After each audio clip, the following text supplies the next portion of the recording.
What's going on, everybody? This is Capital Combat. Name says it all. I'm Rob Jarrell, and this is the preview to this weekend's Showtime split telecast. Is going to be an early telecast for the Anthony Joshua versus Eric Molina bout at heavyweight, and then that's going to be played with the evening bout, which features Abner Mares versus Jesus Cuellar. Julian J. Rock Williams versus the champion Jamal Charlo. And that is it for that card. And featured on those cards are, it's just a heavy boxing fighting weekend. We got not K1, we got Glory Kickboxing going on, we got UFC going on. If I'm not mistaken, it's Bellator on Friday night. So it's really going down. Just to get a few things out of the way, the undercard will feature Conor Benn in a 4 or 6 round matchup. Luis Ortiz is coming back for another tune-up versus David Allen. That's on that early telecast in England.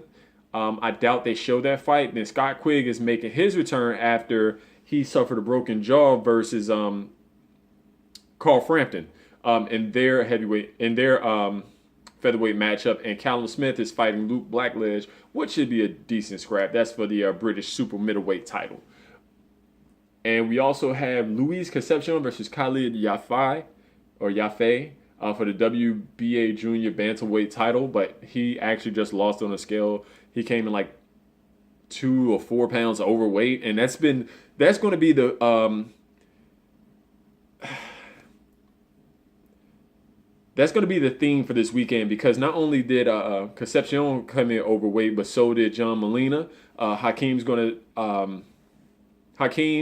going to cover the HBO telecast as well as the UFC and Glory Kickboxing.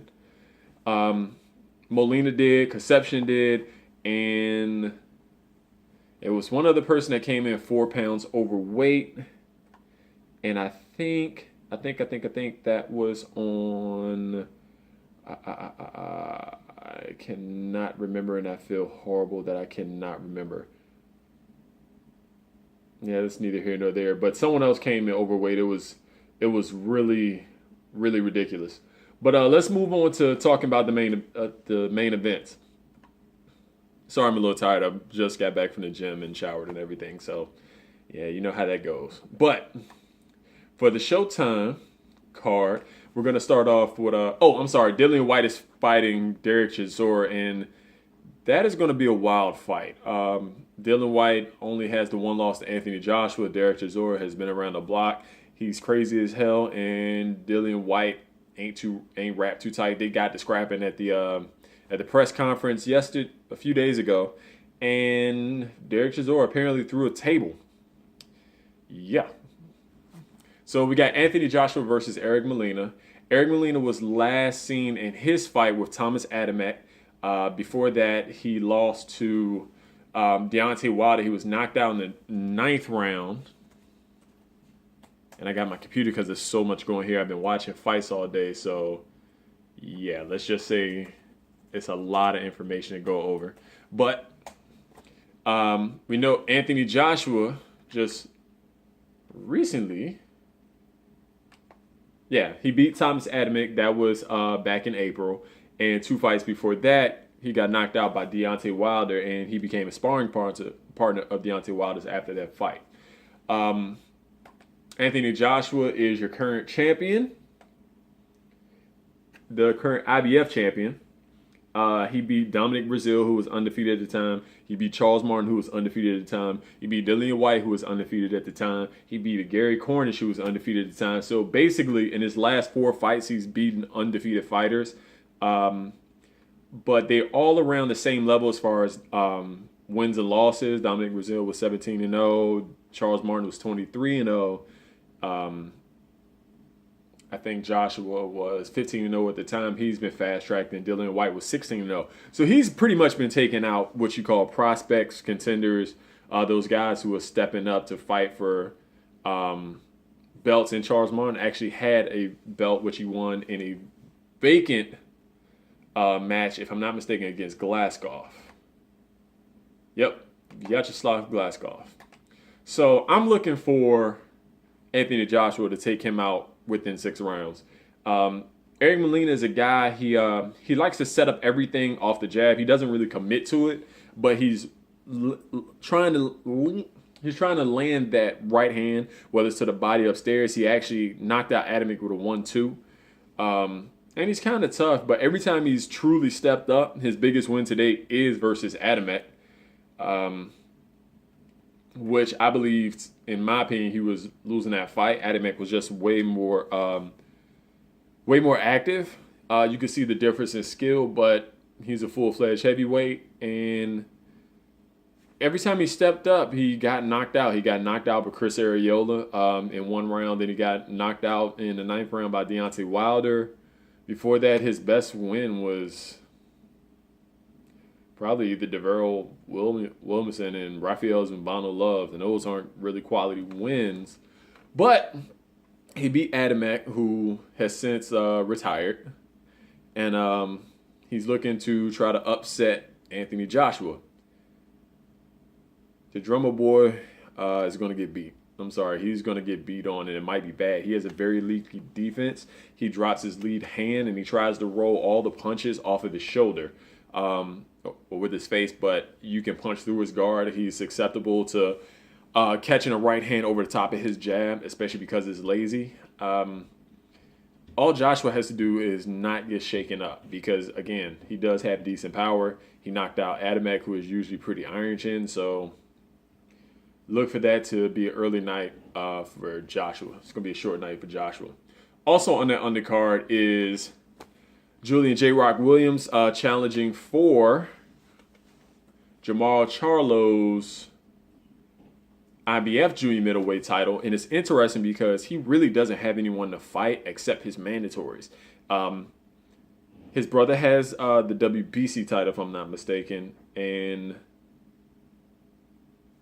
Arislander Laura, who's in his camp with Ronnie Shields, is a WBA champ. Don't quote me on that. I got to look that up again. And then Canelo's moving up, and he's just not and Golden Boy is suing Premier Boxing Champions for like $800 million. It's an insane, disgusting amount of money. So that's more than likely not going to happen.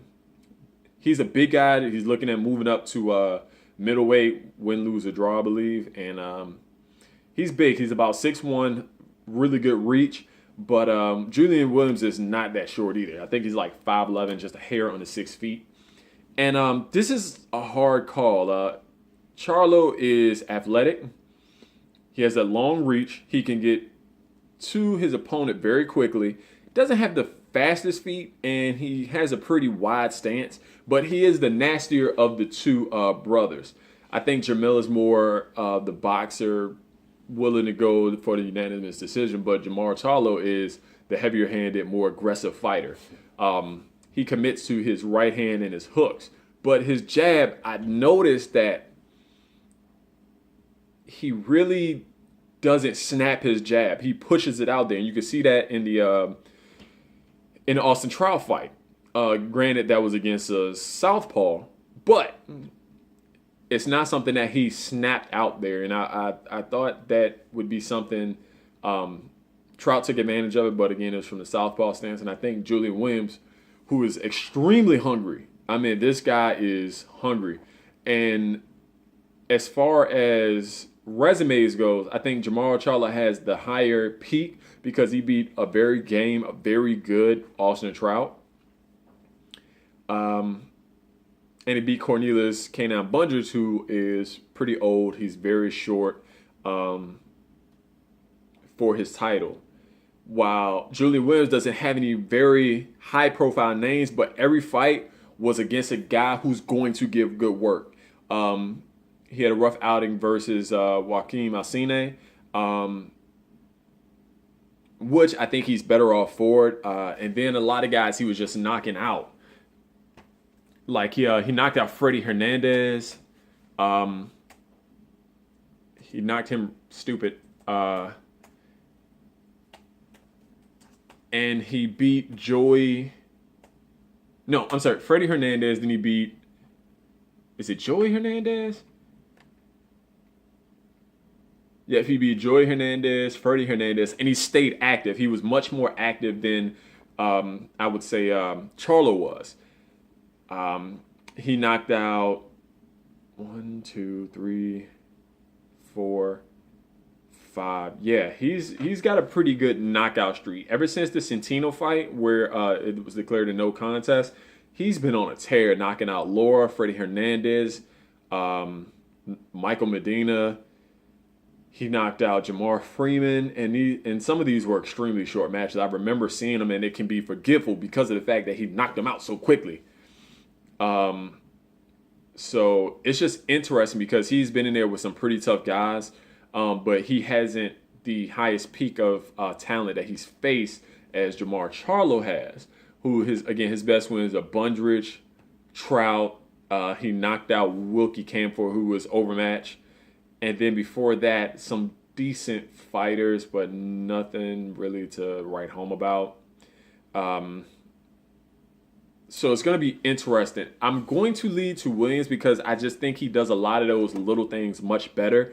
Jamal Charlo is kind of robotic in his approach. He relies on the basics.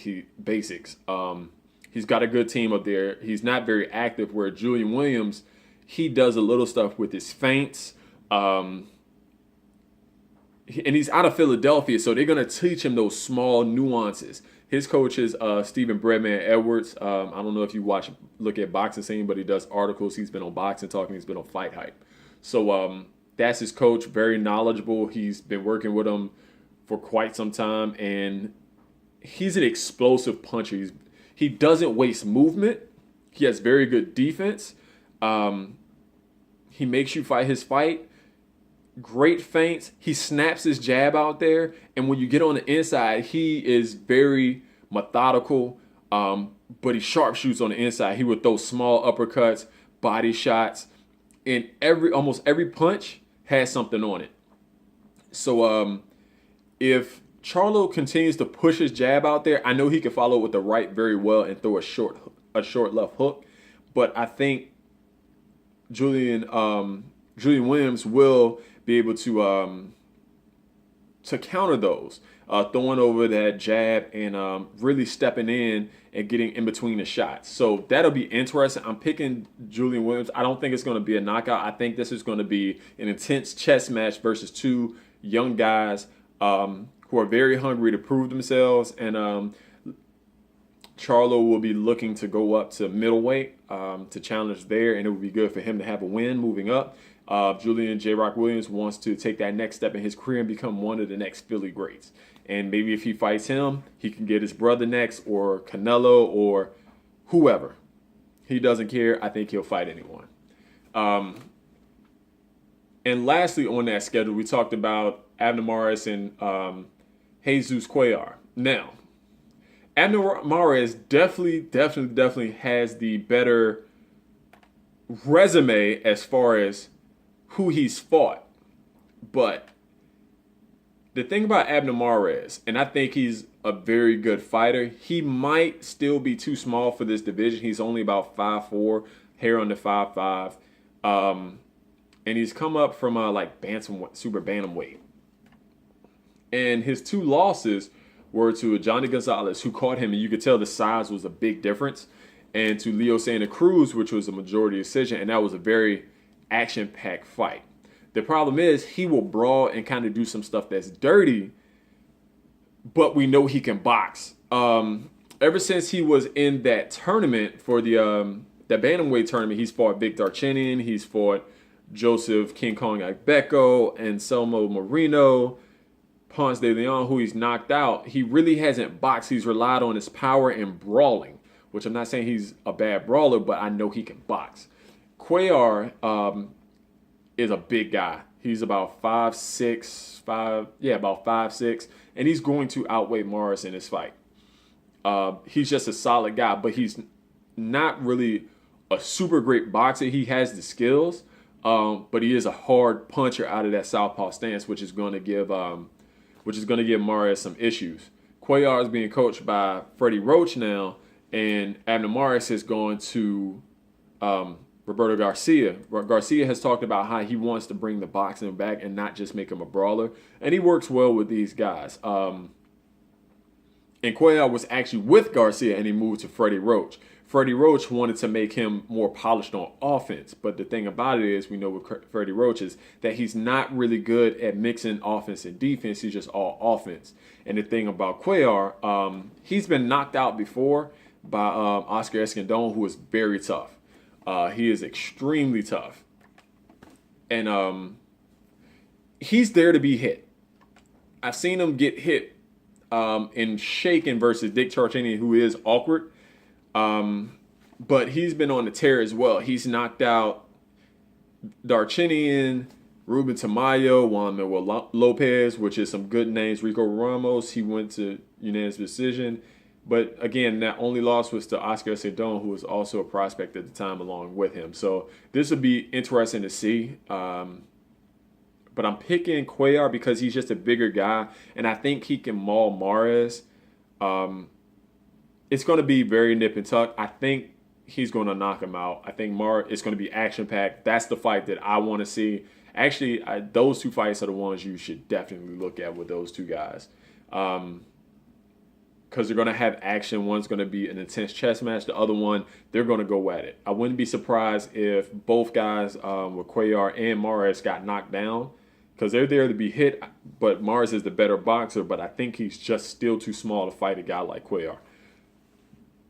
Excuse me. So that's it for the undercards and the main events. Also on Showtime, look out. Hugo Centeno Jr. is being featured on there. So is Sergey Lipinets. Erickson Lubin's making his return. And if you're watching beIN Sports Espanol, Julio Cesar Chavez Jr. is making his return at super middleweight. Everyone's saying he's rededicated. He's looking good. He's on weight. I saw the pictures. He is on weight. So this would be interesting because we know without that work ethic, he's too small for light heavyweight, but he's too big for middleweight, and super middleweight should be where he's settling in. And he's going to give an exciting fight. We just need to he just needs to make sure he's in shape to do that. Also, if you want to check out Ring TV, you got David Peralta, who was fighting, and he's the one that beat Robert Guerrero in his last match. Then we have, there's so many fights. Trey Lip Morrison is fighting. That won't be televised. Alida Alvarez will be taking a tune-up versus Norbert Dabrowski before he fights his mandatory, well, not his mandatory, but he'll fight as the mandatory against Adonis Stevenson, which I think he's been the mandatory for quite some time, or he's been in line and he just hasn't taken a fight. Felix Diaz is fighting a tune-up fight, well, stay busy fight, and I think that's all we have. Make sure to come back and check us out. Hakeem's going to be doing the HBO telecast that's going down tomorrow as well, and also, I believe, Glory and UFC 206. Until next time, guys, fight on.